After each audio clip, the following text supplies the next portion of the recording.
The Denver Broncos are receiving more phone calls about their cornerback depth. Could the Broncos make a move before the regular season begins? Plus, Sayre and I, we give our final roster projection before cuts are made on today's brand new episode, Locked On Broncos. You are Locked On Broncos, your daily Denver Broncos podcast.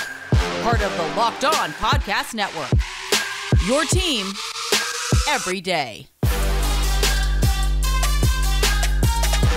What's up, Broncos country? Welcome back into a brand new episode of Locked On Broncos, your daily Denver Broncos podcast here on the Locked On NFL Network, your team every day from the South Stands to the end zone. I'm your host, as always, Cody Roark, joined alongside by our co-host, Sayre Bedinger. Both of us are Broncos analysts for the Locked On NFL Network and 9 News. You can follow us on our Twitter feed. Make sure that you follow and subscribe to the podcast on your favorite audio podcasting platforms. It is available free and everywhere, not to mention here on the YouTube channel. Make sure you hit that subscribe button so you never miss out on a day of Denver Broncos news, content, and coverage, courtesy of Sayre and myself. But Sayre, obviously, great to see you, my friend. Roster cuts are looming here for the Denver Broncos. It's just about 24 to 36 hours after the Broncos preseason finale. Some tough decisions coming down the pike for George Paton, for this coaching staff. But I want to focus a little bit on today's show, really being about our final roster projections, not to mention that George Paton had some very interesting comments during the 9 News broadcast of the Broncos preseason finale. How you doing, my man? A lot of storylines we got to get into. Lots of stuff, Cody, and I noticed you left out that Kanyes album finally dropped. So, I mean, there's even more than meets the eye here today with the big news and the things going on. So, no, man, it's exciting times. I know it's tough. You know, it's really tough. We got to speculate on guys losing their jobs, and it's just the unfortunate reality of what we do. So, you know, just all the best to every guy in the NFL that, you know, would ever hear this, or, you know, just the sentiment in general to all those guys that are about to get cut, and hopefully better days ahead, and just a new situation for thousands of guys. It's going to be crazy. So, yeah, best of luck to all those guys. I'm thinking Monday's probably going to be a rough day for many players. I know the Broncos are set to practice on Tuesday. They may actually have a walkthrough day, or they may get the day off because, look, they got all this week off of actual game preparation, but they're still going to practice, and obviously for preparation for that week 1 season opener against the New York Giants here. George Paton was on the broadcast on Saturday against the Rams here, Sayre, and he was talking with Brian Griese and Steve Levy about a variety of different things. And he was open and honest in a capacity I don't know many general managers have been, because he was asked about Justin Fields. He was asked specifically about various decisions that the team made, why they have so many cornerbacks. And George Paton said, hey, we continue to receive calls from other teams because our cornerback depth is so good. Now, we've heard him mention this before, and if they are escalating, there's teams all around the NFL that need it. I mean, Sayre, are you at the point now, because he's brought it up again, that Denver may look to make a move? I just can't see it. Knowing that Michael Ojemudia went down, I don't see the Broncos making a move and getting rid of one of these cornerbacks. I just can't. Yeah, given the injury to Michael Ojemudia, definitely lessens, I think, the likelihood. I think it means that somebody's going to have to come with a really sweet offer. But at the same time, you know, if you're George Paton, you know, we saw how he negotiates trades during the NFL draft, right? And we got to see kind of, he doesn't, I would say he's all about fair trades. I wouldn't say he drives a hard bargain. He's no Dave Gettleman by any means, but I do think I have just a kind of a sneaking suspicion that he's brought it up a couple of times, and now Bryce Callahan's name has kind of made it into the Twitter sphere specifically. Yeah. So I think that there's definitely a chance that that goes down. And I think that the reason that they would be able to pull that off is the fact that they do have a top 3 right now that are really, really rock solid. You know, you have obviously Ronald Darby, you've got Kyle Fuller, and you've got Pat Surtain II. And so you've got guys that could, you know, hold down the fort, so to speak, and keep your nickel package really strong. And then obviously with the Ojemudia injury, it makes it a little bit less likely. But then, you know, you've got the opportunity to look through waivers. You've got the opportunity to look at other trades. I'm going to continue to beat the dead horse of CJ Henderson. I would make that trade. I would go out and find a way to get that done. That'll replenish your depth at the cornerback position if need be. There's obviously still other veterans available, things like that. So you don't want to necessarily take a shot at that depth, though. I get where you're coming from on that too. I mean, it was a position group obviously last year that struggled to stay healthy. You don't necessarily want to kind of just take that off the table before the season even starts. Yeah, I mean, there's so many different options. And you mentioned Bryce Callahan, Kyle Fuller. Bryce in the final year of his deal with the Broncos. Kyle Fuller just on a one-year deal. So there's a lot of potential on both sides in terms of maybe who might be the most expendable. I think it's between those two corners outside of anybody else. I can't see the Broncos trading away Ronald Darby, who they just signed to a 3-year deal. It wouldn't make sense. Michael Ojmudia, obviously a second-year player, doesn't make sense. Patrick Surtain, I mean, I don't think that's going to make sense. But I think that George Paton is putting these things out there. We go back to Tim Patrick, guys like Royce Freeman. I wonder if he's trying to get as much leverage as possible for a team that needs it. Look, Baltimore, they lost J.K. Dobbins. I wonder if the Broncos decide to offset Royce Freeman, do they trade him to Baltimore? Depends on what Baltimore is willing to give up. I mean, Baltimore's not normally in a position where you're going to get a top-tier pick for them. You're going to get one of those later back-end ones. But look, an additional first-round pick, obviously you're not going to get that for Royce Freeman. I'm just pipe dreaming here. But you need capital. George Paton loves to do it. Now, I'll shift our thoughts here, Sayre, to a subject that was brought up during the broadcast.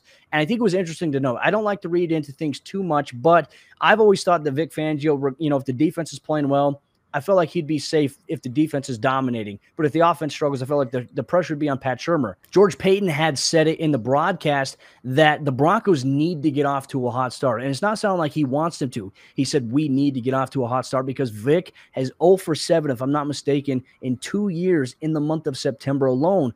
The Broncos have a favorable schedule, but if the Broncos get off to a slow start, Sayre, what do you read into George Paton's comments from Saturday? Well, George Paton wasn't with the team during that time, so the fact that he knew off the top of his head that they've been 0-7 in September under Vic Fangio does indicate that it's a big deal.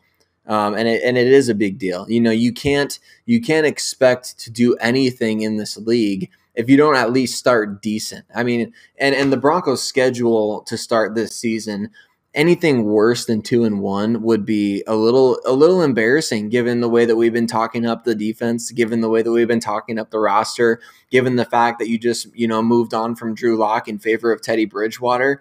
Like, you've got to go out and now win these games. And I think that people are kind of reasonably, to a degree, a little upset over the way the starters played in that preseason finale, just based on the fact that urgency is there. The fans are feeling it. And I can only imagine what the players and coaches are feeling. But I think there's definitely some stock to take in hey, George Paton, you weren't even with the team for that 0-7, and yet it off the top of your head. That's very interesting to me that he said that. And so I do think it's important to him. I think it's obviously something that he and John Elway have talked about. I think it's something that a new owner is going to be looking at. You want to get this team into the playoffs to make sure that everybody wins in this situation. Raise the Broncos as a team this year have to be the tide that raises all the other boats. It keeps Vic Fangio's job, makes George Paton look good to the next owner, makes Joe Ellis look good for letting John Elway pick the next GM. I mean,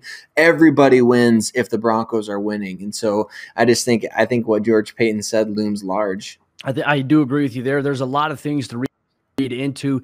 Look, I think for George Paton, a big year for him. I know that there's some contingency plans that they're eyeing personally. They're monitoring the Green Bay Packers situation. I mean, they're not that as a secret. If there's a better option out there, if there's an option out there that gives them a legitimate chance to get back to the Super Bowl, they're going to be in on every deal. And he said it in his opening press conference. We are going to be in on every deal. We are going to be aggressive, but not reckless. And I do think that if Rodgers does become available, which I hate bringing it up because it's irrelevant right now, the Broncos are going to do whatever they can to make it happen. So something to keep an eye on there. But Sayre, coming up here in just a moment, Broncos country, we're going to go through and we're going to give our final roster projections from the offense and the defensive side of the ball. We're going to give our thoughts on that. And we're going to see how close we come out this week as the final roster will be formulated for this Denver Broncos team. But before we do that, let me tell you about the two sponsors of today's episode of the show. It's your good friends over there at North One and betonline.ag. And with North One is better banking for small business owners. Serving small business owners is all they do, and North One allows you to manage your money from anywhere.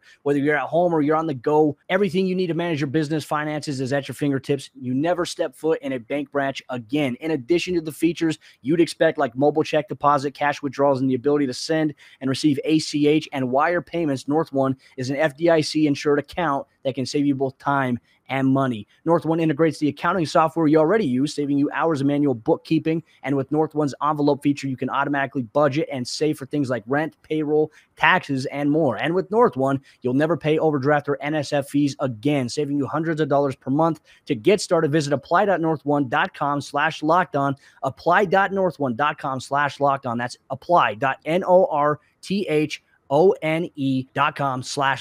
North One, business banking made for America. And our good friends over there, betonline.ag. As always, BetOnline is your number one spot for all the pro and college football action this season. It's that time of the year again, and all eyes are turning to football as teams are back on the gridiron for the start of the NFL season. You get all the updated odds, props, and contests, including the online's biggest $500,000 NFL mega contest and the world's largest $200,000 NFL Survivor contest, open now at BetOnline. Head to the website or use your mobile device to sign up today to receive your 100% welcome bonus. And be sure to take advantage of the opening day super promo where you can make a bet on the Thursday night, September 9th, season opener between the Tampa Bay Buccaneers and the Dallas Cowboys. And if you lose, you will get $25 back in terms of a wager being refunded up to that amount there for customers when signing up and using promo code NFL100. BetOnline is the fastest and easiest way to bet on all your sports action, from football, basketball, boxing, right to your favorite Vegas casino games.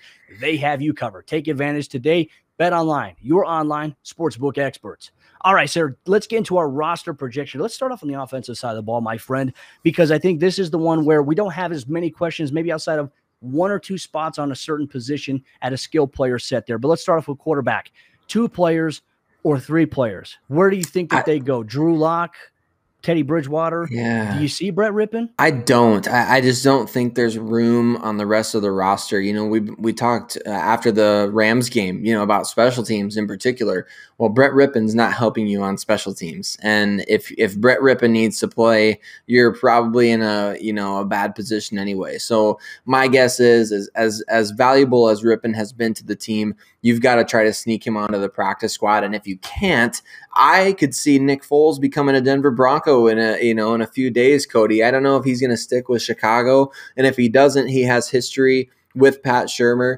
And so I just think that that's a possibility. But I don't think – and I think that would be potentially on the practice squad, given the fact that Foles obviously has already made a bunch of guaranteed cash.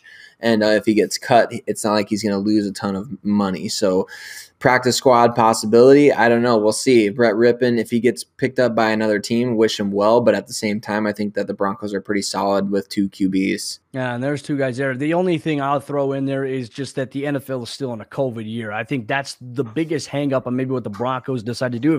I think if COVID wasn't around and you don't see these teams impacted by guys being close contact, I do think that you probably see normally just the standard 2 quarterbacks that you see normally in the National Football League. So that'll be an interesting kind of asterisk there that we'll continue to follow. But let's get to tailback now. Running back, Melvin Gordon, Javonte Williams, Mike Boone. I mean, Mike Boone could go on IR, but there's a chance he's going to be ready for that week 1 opener. And then the big question mark.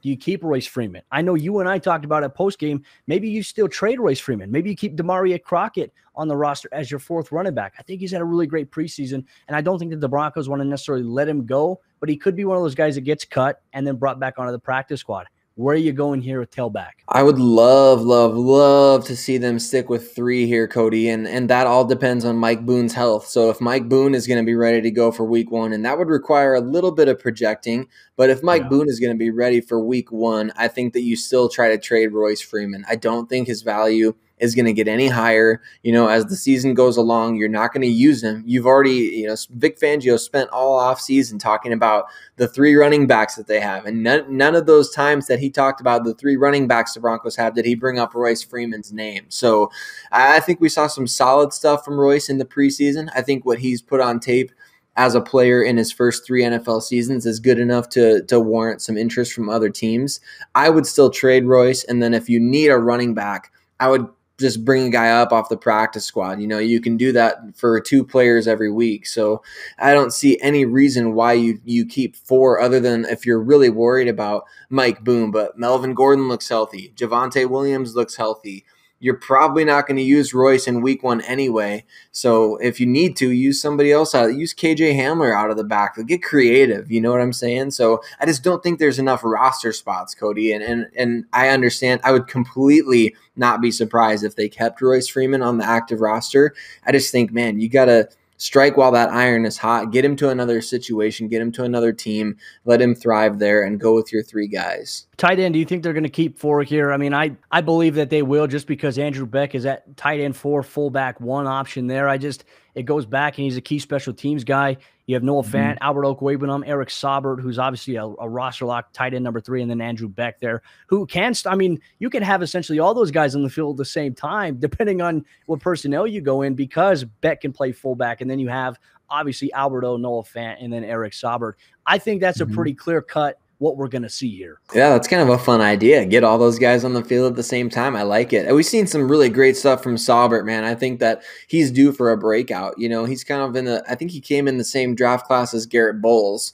So the story is not yet written with Saubert. You know, he's got cut a couple times, but at the same time, man, you just never know when opportunity is going to strike. So I think you're right. I think they keep 4 tight ends, and then I think they try to keep the other 2 guys that they have on the practice squad. You know, Austin Fort showed some nice things in the preseason. Sean Byers showed some really nice things. I think you try to keep both those guys on the practice squad, in addition to, you know, Beck's competition for fullback, Adam Prentice. I would like to see him kept on the practice squad as well. And, you know, as Tom McMahon said, by week 7, a lot of those guys are going to be making contributions anyway. So I think you try to keep all of the above in some form or fashion, but active roster, definitely 4 guys. Well, we'll see if Tom McMahon is around week 7. The Broncos special teams unit has to continue to get better.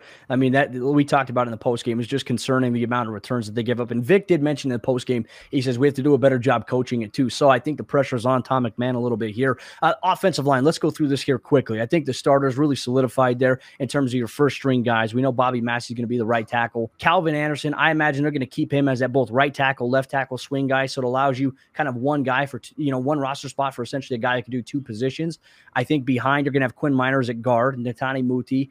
And then I think the real question is, do you keep another backup guard or maybe a center? Because Quinn Miners can also play center. How many offensive linemen do you keep? I think Cam Fleming is out. I think you're right on that, Cody. He just didn't show enough. Potentially, bring him back on the practice squad since you paid him $1 million. You might as well keep him around for the lower price. But I think what they would do, Cody, if they suffer an injury like Lloyd Cushenberry at the center position, I think you slide Glasgow over to the center, and I think you put in either Muti or Miners at the guard, and I just don't think I think that's a better idea than to try to keep Schlotman or somebody else on the active roster. I don't think you need 9 guys with the current players they have. So that's the direction that I would go, is keeping 8 offensive linemen and then stack up the rest on your practice squad.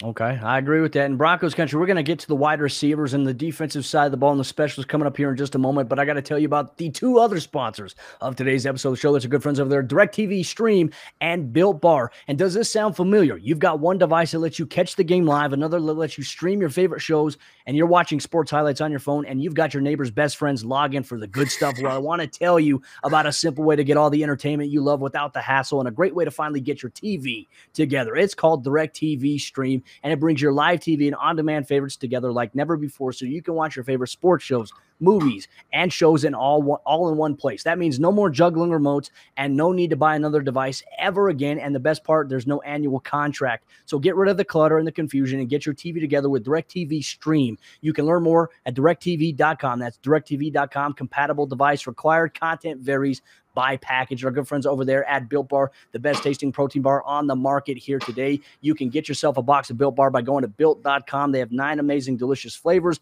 including the occasional limited time flavor. Peanut butter brownie is my go-to. Thin Mint cookie is one of Sayre's favorite flavors that he goes to as well. And I want you to try Built Bar today by going to built.com. Not to mention, the best tasting protein bar is also the healthiest protein bar on the market today. And it contains 70 grams of protein, 130 calories, and only 4 grams of sugar. That's the best bang for your buck. And you can get that today. 15% off your order when you use promo code LOCK15. Once again, promo code LOCK15 is going to get you 15% off your next order at built.com. All right, Sayre, let's go through wide receivers real quick. I think this is where the dilemma is. I believe we're on par right now for the offensive side of the ball with wide receiver to be around maybe 26, maybe 25 guys here. It really depends here. So wide receiver, Cortland Sutton, Tim Patrick, Jerry Jeudy, KJ Hamler, obviously there. Trinity Benson has to be that 5th spot. Do they carry a 6th wide receiver? Because they did last year, and I think it's kind of up in the air right now between Deontay Spencer, Tyree Cleveland, and Seth Williams for that 6th spot. Yeah, I definitely think you're right. You're spot on with that, and special teams will factor in. I think the future a little bit factors in. I think you could see even 7 receivers kept, depending if they want to keep Deontay Spencer as another specialist. Essentially, you've got to keep 7. I don't think you can cut both Tyree Cleveland and Seth Williams. I think that would be insane.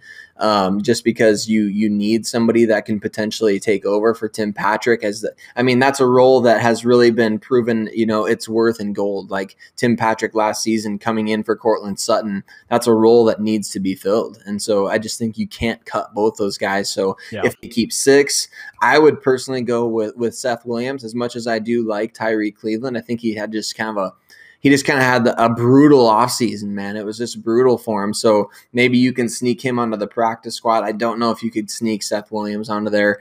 Deontay Spencer, he's proven as a return specialist, and I don't think anyone took his job in the preseason. That's not necessarily fair to those guys, but just because they didn't get opportunities. The Rams punter is the MVP of the NFL, the backup punter even. He's not giving our guys any chances at it. So I think 6 or 7, and I think one of Tyree Cleveland or Seth Williams is probably out. Probably no disagreement here. It's going to be Brandon McManus, Sam Martin, and Jacob Bobenmoyer as the 3 specialist players there on the special team side of the ball. Defensively, let's start off here with the hardest position, corner. You've got Ronald Darby, Patrick Surtain, Bryce Callahan, Kyle Fuller. We know Michael Ojemudia is that 5th guy. He could go on IR, as Vic had mentioned, once the regular season comes around, so they can make a move there and bring a guy up. Outside of that, if they're going to bring somebody up, in your opinion, I know we talked about it, I think Savion Smith might be the appeal there for the Broncos here. Or, you know what, he might be at a stature enough where the Broncos can release him and bring him up on the practice squad when Michael Ojemudia goes to IR. If that's the case at the beginning of the season, then they can bring him up, they can elevate him, and then they'll make that corresponding move to keep him around. I think that's going to probably play out at the cornerback position. Yeah, absolutely. And I think you're spot on with that, Cody. And just so people know, you have to cut these guys before you can bring them back on because of Michael Ojemudia's injury not necessarily being season ending. You can put him on injured reserve for only 3 weeks time, but you have to do it after your initial roster is turned in. So rosters have to be turned in by Tuesday. By Wednesday, Ojemudia could be on IR and somebody could take his place. So that's kind of what we're referring to here. And that's what a lot of NFL teams are dealing with that, and that's just a situation that I think that we get caught up a lot of times thinking, man, you got to stash this guy. You got to stash this guy. How are you going to get this guy through waivers? I think every team is trying to do that. So it's not always worth the worry. But with cornerback, I think the Broncos have a lot of interesting options. Savion Smith, the guy that I think is going to make plays. He's got chemistry with Pat Surtain. Looking at his contract, he's an exclusive rights free agent after the season, whereas a guy like Nate Hairston is an unrestricted free agent. So again, one eye on the future. What do you weigh? What do you value the most? And Savion Smith made that play on special teams. So I like seeing that. I think Kerry Vincent Jr. a little too banged up this training camp and preseason. Probably got to try to stash him on the practice squad and be okay letting him go if he hits waivers. But I think cornerback, Cody, is a position where we're going to see the Broncos scour the waiver wire, maybe even, acquire somebody in a trade like we talked about earlier. So I think that they're going to definitely be emphasizing that spot for depth. I think linebacker is an easy spot here. You've got Josie Jewell, Alexander Johnson, Baron Browning, and Justin Sternett. I don't think they're going to carry 5 guys. I think they're going to carry 4. I think Curtis Robinson will be a practice squad guy. He'll clear waivers, and they'll bring him back on the practice squad. I see that playing out there. Safety, we talked about in our postgame. I think we projected it there. Kareem Jackson, Justin Simmons, and you also have behind them P.J. Locke as that 3rd guy, Caden Stearns, and Jamar Johnson, your 5 safeties there. I know you and I are in agreement. Now it gets to a little bit of the tricky part here, Sarah, as we close out today's episode of the show, the defensive line and outside backer. Outside linebacker is also an easy one too. Then you factor in Andre Minshew, right? Can you bring him back on the practice squad? That's the dilemma. Let's talk about the defensive line here. We know Shelby Harris, Draymond Jones, Mike Purcell. Do you think Shamar Stephen and guys like McTelvin Najim, I think those guys are locks behind guys like Purcell and Draymond. But there's one more spot I feel like that needs to be open. And who does it go to? Does it go to Deshaun Williams or does it go to another guy? Yeah, to your point, Cody, I think that Marquise Spencer, the rookie, made an impression last night's game or the Rams game on Saturday night. I think he did a good job. He flashed during training camp. Even when I was there, I noticed number 51 was making some plays, and so that's another guy that could factor in there for the Denver Broncos on the defensive line. So I do think they keep the 6 that we've kind of been going chalk with this whole time off the edge. I've had a number of questions from people asking me, are they really going to cut Derek Tuszka?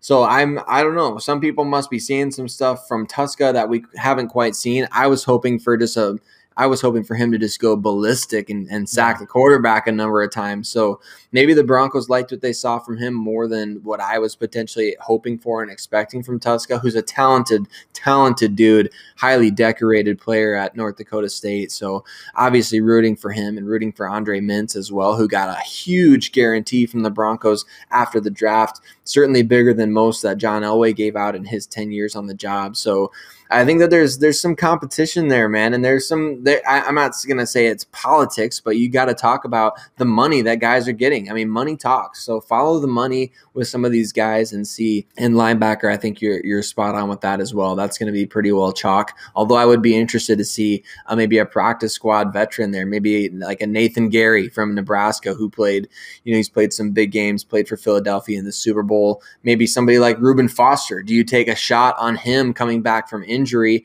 and bank on his talent, get him on the practice squad and see what happens?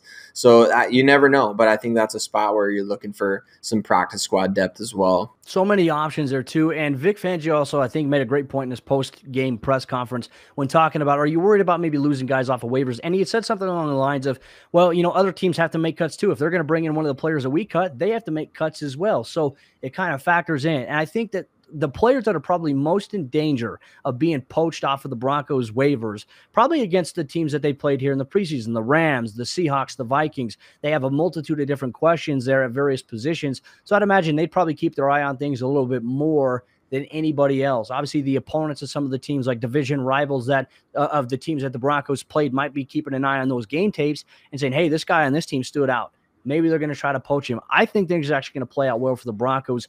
But then again, Sayre, we see it all the time. There's always one surprise cut that happens at this time, and we're like, whoa, why was that? And then so we're trying to figure out all the angles to it. So I'm looking forward to it, my man. I think this is a big week for the Broncos. No practice on Monday for the organization. They will be back on the practice field on Tuesday. Sayre and I, we are going to have you covered with all the roster cuts, the final roster, and we're going to see where we're at in terms of how accurate we are. I think that, Sayre, our 53, I feel like it might be pretty dang accurate. Maybe outside of one or two of those final positions, maybe at wide receiver or corner is where we're going to maybe be proven right or wrong here. But I feel good for the most part. I do too, Cody. I feel good about it. I think that there's going to be some obvious surprises, players that come available that you maybe didn't necessarily expect that kind of push other guys off.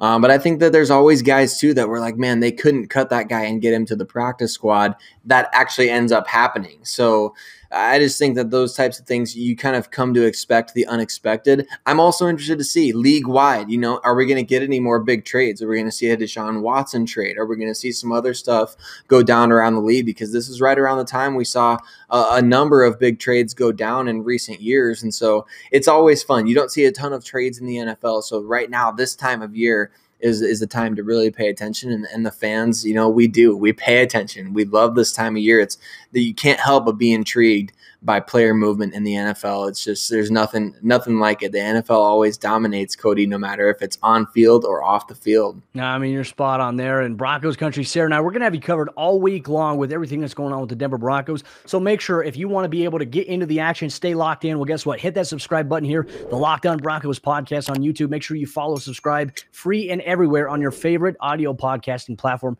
We have you covered. We aim to bring you daily objective Broncos coverage from both sides of the coin to every angle that's going on with the team that you root for on Sundays. But with that said, Broncos country, thank you so much for tuning in to today's episode of the show. Sayre and I, we're going to be back tomorrow for a brand new episode, Locked On Broncos.